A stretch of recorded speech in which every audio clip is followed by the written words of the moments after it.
नमस्कार, आप देख रहे हैं 4 PM और मैं हूं आपके साथ निधि तिवारी। मध्य प्रदेश में कांग्रेस की ऐसी लहर आई है कि गोदी मीडिया भी अपने सर्वे में खेल नहीं कर पा रही है।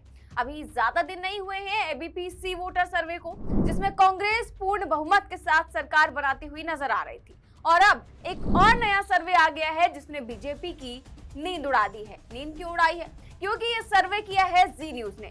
जी न्यूज को तो आप जानते ही हैं, गोदीगिरी करने के मामले में हमेशा आगे रहता है। लेकिन इसी चैनल में मध्य प्रदेश को लेकर सर्वे क्या कहता है, ध्यान से देखिए। इस सर्वे के मुताबिक कांग्रेस को मध्य प्रदेश में 132 से 146 सीटें मिलती हुई नजर आ रही हैं, जबकि बीजेपी को केवल 84 से 98 सीटें मिलती हुई दिखाई दे रही हैं। सोचिए, ये जी न्यूज का सर्वे है जो दिन रात बीजेपी सरकार की चाटुकारिता करता है। और इस चैनल के सर्वे में भी अगर ऐसे नतीजे निकलकर सामने आए तो आप सोच सकते हैं कि क्या हाल हुआ होगा। और ये नतीजे इसलिए भी हैरान करते हैं क्योंकि अभी कुछ ही दिनों पहले जब एबीपी सी वोटर सर्वे हुआ था, तब भाजपा 104 से 116 सीटें जीती हुई नजर आ रही थी। और 13 अक्टूबर को लोक पोल के सर्वे में बीजेपी को 98 से 110 सीटें मिलती दिखाई दे रही थी। लेकिन ताजा सर्वे में तो ये हद ही हो गई है। इसमें तो बीजेपी को केवल 84 से 98 सीटें मिलती हुई नजर आ रही है। वो भी जी न्यूज का सर्वे है, गोदी मीडिया का सर्वे है। इसमें भी इस तरह का नतीजा निकलता हुआ दिखाई दे रहा है। अब ये सर्वे भी ऐसे समय में आया है जब प्रियंका गांधी आज मध्य प्रदेश के दौरे पर हैं। जी हाँ, जहां पर उन्होंने तमाम गारंटियों की घोषणा की और बीजेपी सरकार पर जमकर हमला भी बोला। इसके साथ ही मीडिया को भी घेरते हुए कहा कि मीडिया आपको रोज बताता है कि बड़े बड़े काम हो रहे हैं, ये हो रहा है, वो हो रहा है, लेकिन असल में क्या होता है आप भी जानते हैं। सुनिए प्रियंका गांधी ने क्या कहा। बड़े बड़े इवेंट होते हैं, मीडिया रोज रोज आपको बताती है कि कितना काम हो रहा है, क्या नहीं हो रहा है देश में, लेकिन क्या आप अपने जीवन में इस काम को देख रहे हैं? आपका जीवन कैसा है? मैं आपसे पूछना चाहती हूँ, इतने सालों से भाजपा की सरकार आपके प्रदेश में है, क्या आपके जीवन में तरक्की हुई है? बताइए, तरक्की हुई है? आपको रोजगार मिले हैं? महंगाई घटी है? तो आपके लिए क्या कर रही है सरकार? आपने तो पहले ही अपनी उम्मीद गिरा दी। आप तो कह रहे हैं कि भैया हमें न्यूनतम उम्मीद है कि हमारे संघर्ष में मदद कर लो। इतना भी नहीं हो रहा है आज आपके लिए, इतना भी नहीं हो रहा है। जो देश और प्रदेश में सरकार चल रही है वो बड़े बड़े उद्योगपतियों के लिए चल रही है, उसमें मिडिल क्लास, गरीबों के लिए, किसानों के लिए कुछ नहीं है। आपने कभी सोचा है कि 45 सालों में सबसे ज्यादा बेरोजगारी आज है हमारे देश में? यहाँ मध्य प्रदेश की जो सरकार है, पिछले 3 सालों में इन्होंने 21 रोजगार दिए हैं। 21 रोजगार।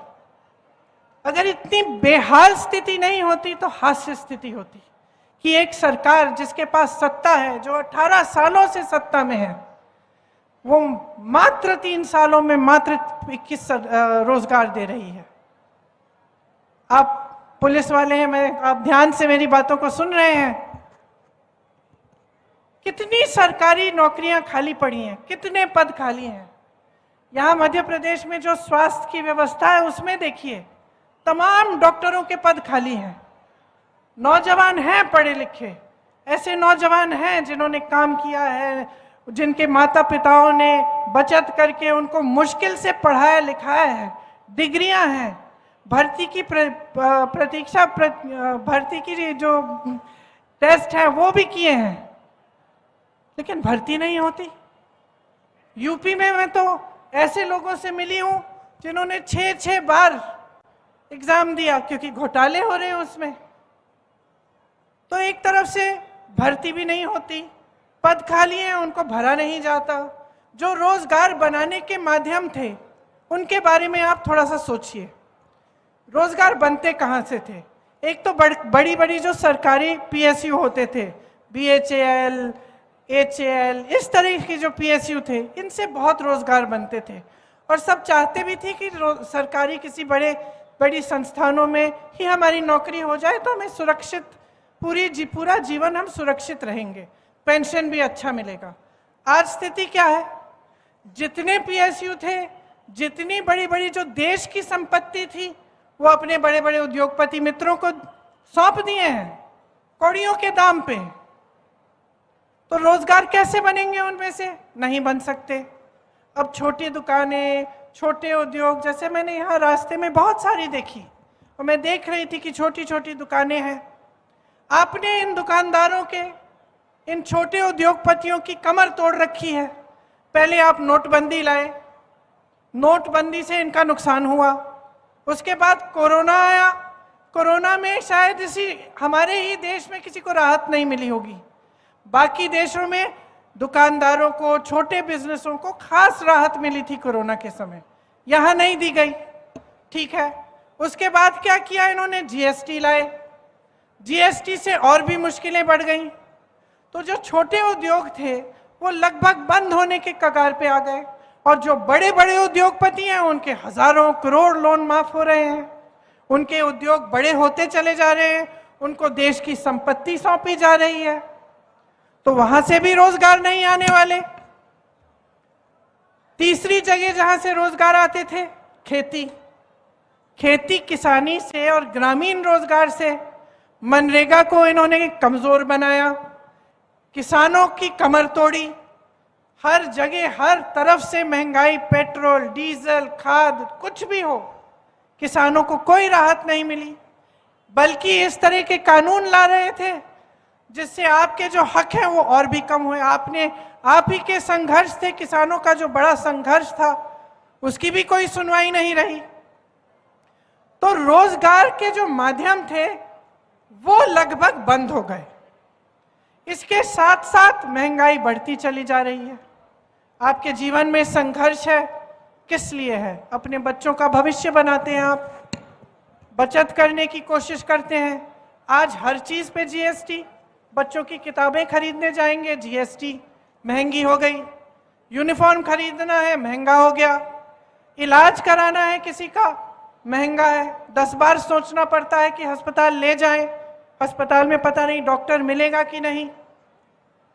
अगर घर में कुछ नुकसान हुआ है, कुछ टूट गया है, उसकी मरम्मत करवाने के लिए सीमेंट पे जीएसटी, रोड़ी पे जीएसटी, बालू भी महंगी।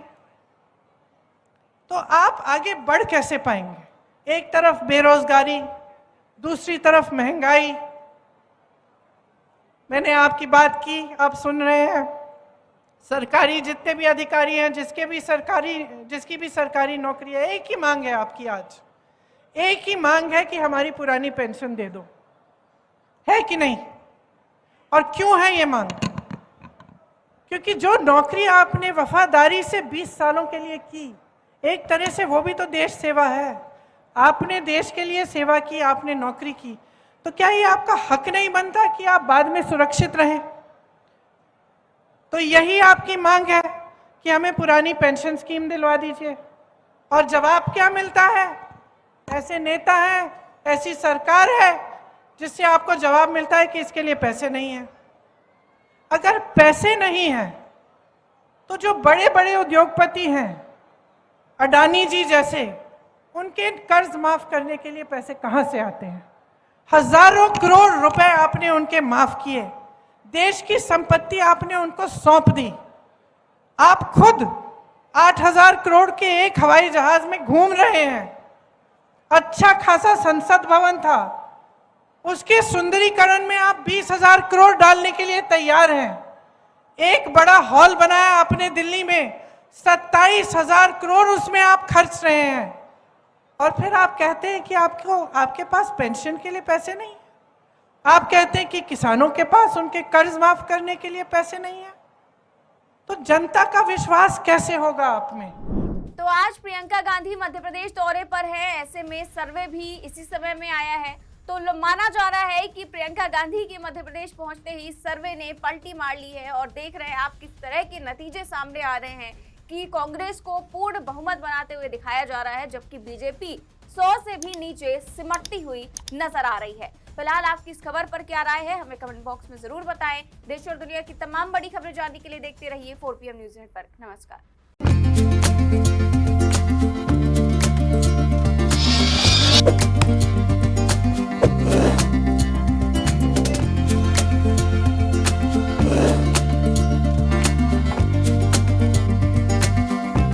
हैं।